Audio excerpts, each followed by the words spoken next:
Hey guys, we're doing another Anaheim Ducks team update, so you guys better stick around for this one.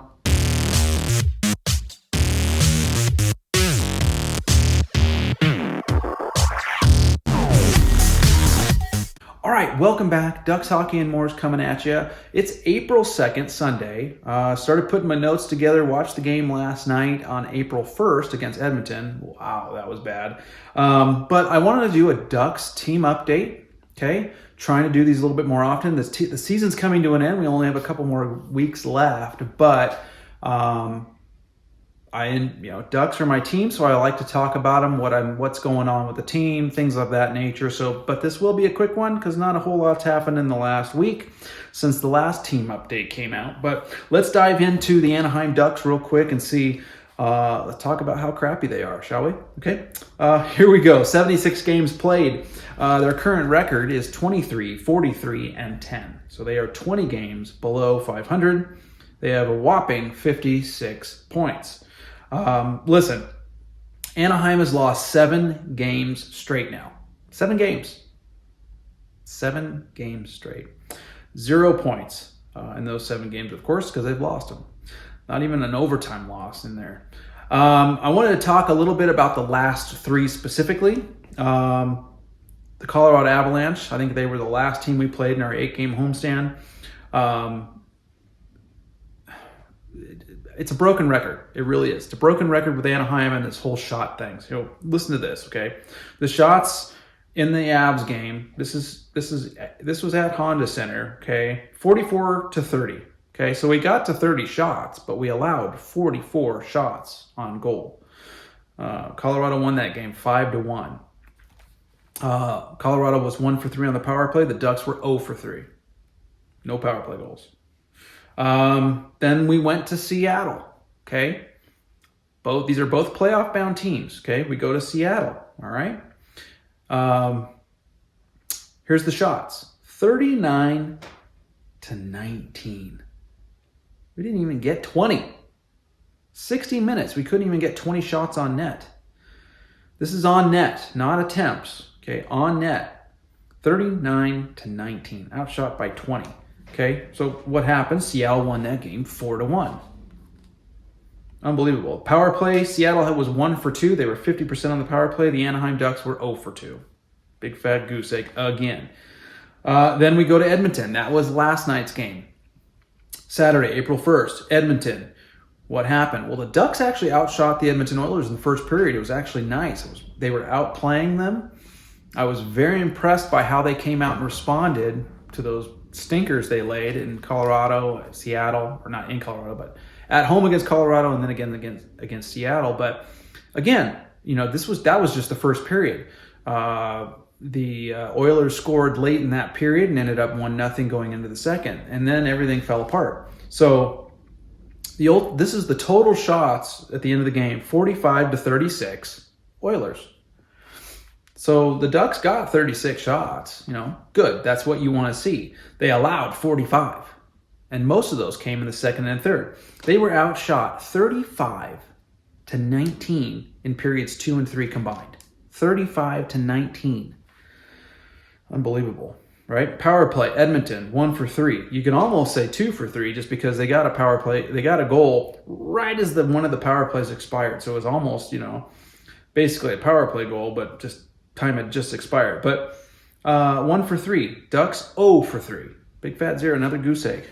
I mean, Edmonton won this game 6-0. Now, you Ducks fans, you probably watched this game and watched how horrible it was.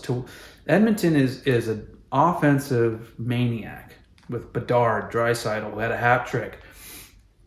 The McDavid goal, the way he just skated around the net, put it in the top corner. I mean, it's so pathetic. It really is to watch Anaheim play. That first period, though, like I said, the first period, Anaheim looked good. They came out. They were pushing the game to Edmonton, taking it to them. They were out shooting them, outplaying them. That's what you need to see. But again, the consistency level. There isn't a consistency. Yeah, you can't do that one period and then just sit on your ass. And that's what they did. It's exactly what they did. So, they've been outscored 15-2 in the last 3 games. Those 3 I just talked about. I mean, seriously? Come on, man. I mean, I don't care that Troy Terry didn't go play those last couple of games because his wife's expecting their first baby, which congratulations to Troy Terry, by the way. They're about to have a baby here any day now. At least that's what it seems like. But it doesn't matter. I mean, my God, get your shit together. I don't care that we're out of the playoffs. I don't care. I really don't. Play hockey. Play like you want to win. When you watch them play, and I'm not blaming the players. Part of it is their fault, and they're to blame for a lot of the way they look on the ice. But again, let's go back to what I've talked about a million times before, Dallas Eakins. This guy is a giant joke, okay? An absolute pathetic joke, excuse of a freaking NHL hockey coach. I don't know why he's still there. I honestly really wanted Verbeek to send a message, not only to the Ducks fans, but to the team, that this is unacceptable. We're not going to do this anymore. We're not going to put up with this anymore. Whether or not we're going to the playoffs or not, nobody expected the Ducks to go to playoffs. This is a rebuilding team, but everybody expected, including Pat Verbeek, them to be competitive, pushing teams, the other teams, to play even better to try to beat the Ducks. The Ducks should be making it extremely difficult to beat them in their barn, at Honda Center, in the Temple, as I like to call it. I don't know. It's pathetic. And it all falls down on the shoulders of that jackass behind the bench, Dallas Eakins. This guy clearly has no clue what he's doing. I've said this a lot. It doesn't really matter because he won't be coming back next year.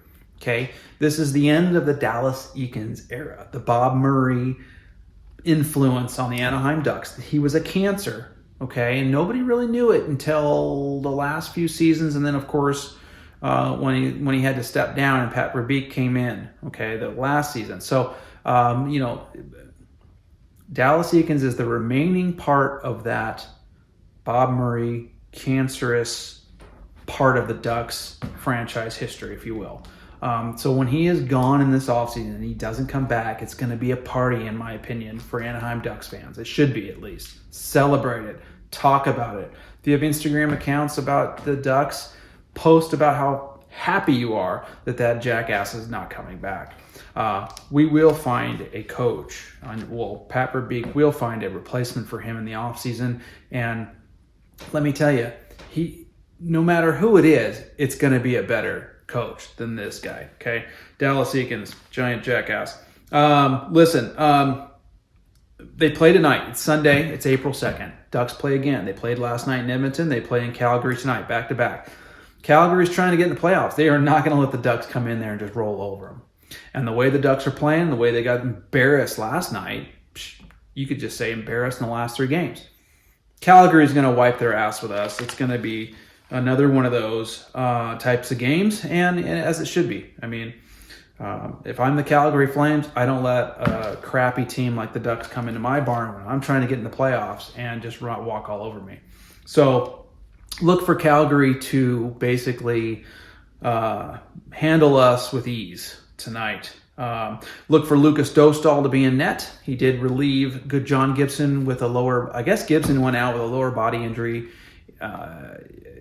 I know he went out. It's not, I guess he did. He did, but I guess it was a lower body injury. Something's nagging him. He's day to day. So Lucas Dostal relieved him yesterday in the 3rd period, I believe. So look for Lucas Dostal to be the starting goaltender tonight. In fact, they might have called up somebody from San Diego.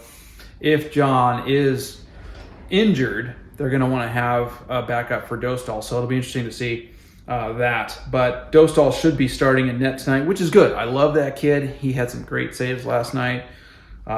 Look, I'm telling you, next season it's going to be Gibson and Dostal, number 1, number 2. It's going to be awesome. I wanted to touch real quick, too, before we wrap this up. The Ducks, okay? I talked about their record, 56 points. Now, the Columbus Blue Jackets and the Chicago Blackhawks, okay, have 54 points. They're only 2 points back of the Ducks. Guys, we are so close to the end of the season, and we are so close to getting a higher percentage for the draft lottery and potentially getting Connor Bedard. Now, that being said, I've talked about it before. The position we're in and how bad we're playing, this is good. Ultimately, this is a good thing as we enter the draft, okay? The draft lottery and then eventually the draft. So that's the one exciting thing about this. If you can take anything out of how crappy we are playing, is the fact that we are going to get a high draft pick. And we are increasing our chances of getting a number 1 overall draft pick for the first time in franchise history. Wouldn't that be awesome? Oh, God. Connor Bedard. I don't want Columbus to get him. I don't want Chicago to get him. I want the Anaheim Ducks to get him. I really do. But doesn't matter. We're going to get a high draft pick no matter what. And I am going to make a video specifically about those players that the Ducks could potentially take and who I think their best fit were. Now, obviously, if they had the number 1 overall pick, that's a hands down, take Connor Bedard. You're an idiot if you don't. But then there's those remaining players that we got to talk about, okay? We got to talk about them because there's some really good players in this year's draft, and I'm excited because the Ducks are going to get one of them no matter what. We know that, right? It's just which one, right? Which one are we going to get? So anyways, there you go. Ducks play Calgary tonight. Check it out if you want to watch the team lose again. Look, I know they're going to lose most games, okay? But I watch the games because I'm a huge Ducks fan. I like to see the little things I can take that the team is improving on and that they can possibly turn into positives moving forward. Not much of that left as the season is wrapping up.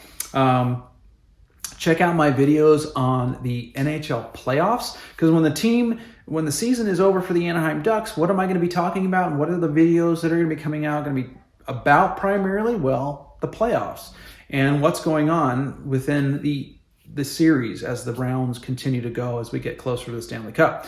Obviously, I will be talking a lot about the draft lottery when that comes along. I will be talking a lot about the draft when that comes along. And then when free agent this summer, when all the smoke is cleared from the playoffs, the draft is done, then it'll get down to free agency in the offseason and that kind of thing. And then we'll do some fun videos that have nothing to do with actual game stuff because there won't be any games. So we'll be doing some fun other stuff in the summertime. So super exciting stuff. Ducks Hockey More will be constantly coming back at you week in and week out. Typically my videos come out Sundays, Saturdays and Sundays. It just depends on how quickly I can get them recorded, edited, and then out to you guys. But leave me comments below. Let me know what you think. Opinions and ideas too. Ideas for videos you'd like me to talk about. If they're good and I like them, I probably will do something on them. And as always, you guys have to help me blow this channel up. I need your help to do it. Ducks fans, spread the word. Tell your buddies, tell anybody you know that's a Ducks fan that, hey, you got to check out Ducks Hockey and More. Go and subscribe to their channel and check out his videos and everything else because I want to blow this up. I want to do this for a living. The only way I can do that is with your help. So we're almost to 200 subscribers. We're almost there. Let's get there. Subscribe if you haven't already. Comment below. And don't forget to smash the like button on this video. That helps this video get out to all the Ducks fans and all the NHL fans out there. So hit the like button, hit that subscribe button, and let's blow it up. Hey guys, thanks for watching. Thanks for listening to me rant about the Ducks and how bad they are. One of these days, maybe next season, we'll be talking about how good they are, right? That's the plan, right? And that's Verbeek's plan. So let's help them get there by Ducks Hockey and More pushing that and making it huge. So thanks again, guys. Thanks for watching. I will see you on the next one. See ya.